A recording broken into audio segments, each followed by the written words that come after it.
All right, so example number 3 from 4.6 asks us to graph a composite function of sine of x and x cubed. And so what I'm going to do is I'm going to take sine of x and we're going to plug that into the function x cubed. Essentially, we're going to create a composite function of 3x cubed, which is really 3x cubed. We just write it a little differently. Also, they want us to find the domain and the range in the period of sine of x cubed. So the easiest way to do that, and not only that, we have to prove that the function is periodic. So remember that the domain is figuring out what the x values are, range is what are the possible y values, and the period is one full cycle or wavelength of the function. So if it is periodic, a pattern will repeat forever to positive infinity and also in the other direction to negative infinity with regards to the x-axis. Now, one of the easiest ways to do that is just to plug it into the calculator and then kind of use our knowledge of sine of x to figure out the other things, right? So we can figure out things mathematically. So we'll graph it, and then what we'll do is we'll come back and we'll try to figure it out mathematically. So sine of x has an original period of 2 pi. So if I go into my calculator and I plug in sine of x cubed, now remember that's what it means, it's sine of x cubed, not sine of x cubed. It sounds funny when I say it. So when I graph it, it kind of looks like sine, right? And look, there's a little bit of a variation of the way that it looks, but it does look periodic. So one of our goals is to find out what that period actually is. When we look at the domain, though, it makes sense. The domain is actually going to go from negative infinity to positive infinity. There are no restrictions on the domain. No square roots that might be negative. And sine doesn't appear to have a value that's undefined. Because remember, on the unit circle, sine of theta is equal to the y value. So the y value can be 0, it could be 1, and it could be anything in between. So I'm going to adjust my window here to zoom in a little bit just to kind of verify some things, but the domain appears not to have any restrictions. There's no issue with x values. The range, however, when I look at it, it appears to go from 1 to negative 1, but we'll talk about that in a minute. So to figure out what the period is, I remember that sine of x has a period of 2 pi.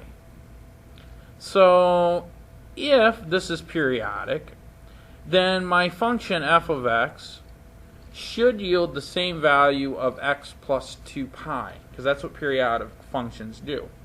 So what I'm going to do is I'm going to go into my calculator and I'm going to arbitrarily pick any number for x, find out what my corresponding y value is, and then evaluate my function again at that same arbitrary value for x plus 2 pi. Now the easiest way to do that is, once I have it graphed, is to simply hit the trace button, enter in an x value, see what my corresponding y value is, and then repeat that with the x value plus 2 pi. That's one thing we can do. So essentially I'm going to say f of, and I'll just pick the number 1, and then f of 1 plus 2 pi.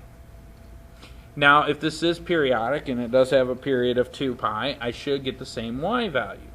So let's try it. I hit my trace button, I hit 1, hit enter, and when I hit enter, it's going to give me the corresponding y value. Okay, and so when x equals 1, my y value is equal to this number here. Okay, so let's write that down. F of 1 is equal to, and that's approximately 0.6. All right, so now what I'm going to do is I'm going to hit trace again, and this time I'm going to plug in 1 plus 2 pi, and what that means is that if I shift from here in the x direction 2 pi units, approximately 6.28, I should end up at the same y value, one full wavelength or cycle. So let's try it. Trace x equals 1 plus 2 times pi. I hit enter. And if it is periodic, I should go from here to here, one full wavelength, and have the same corresponding value. Now, because we're dealing with trig functions, it's always going to involve pi. 2 pi may be the answer or may not. In this case, it looks like it is because it shifted over exactly 2 pi in the x direction, and my corresponding y value is approximately 0.6. So it does appear that the period is 2 pi. It's one wavelength. One wavelength is equal to a period. In other words, how much did I shift in the x direction to have one full complete wavelength? And it appears to be 2 pi. And so when I look at the graph, there's no other changes for that. What I could do is plug in 2 plus 2 pi and put in a couple of values, and if I get the same corresponding y value, I feel pretty comfortable. The last thing we need to talk about is the range. Sine of x has a range of 1 to -1. Now we're essentially just taking those y values and raising them to the third power. So the maximum value for sine is +1. The minimum value for sine is -1. If I take -1 and raise it to the third power, it equals -1. If I take the maximum y value for sine, raise it to the third power, the maximum value is 1.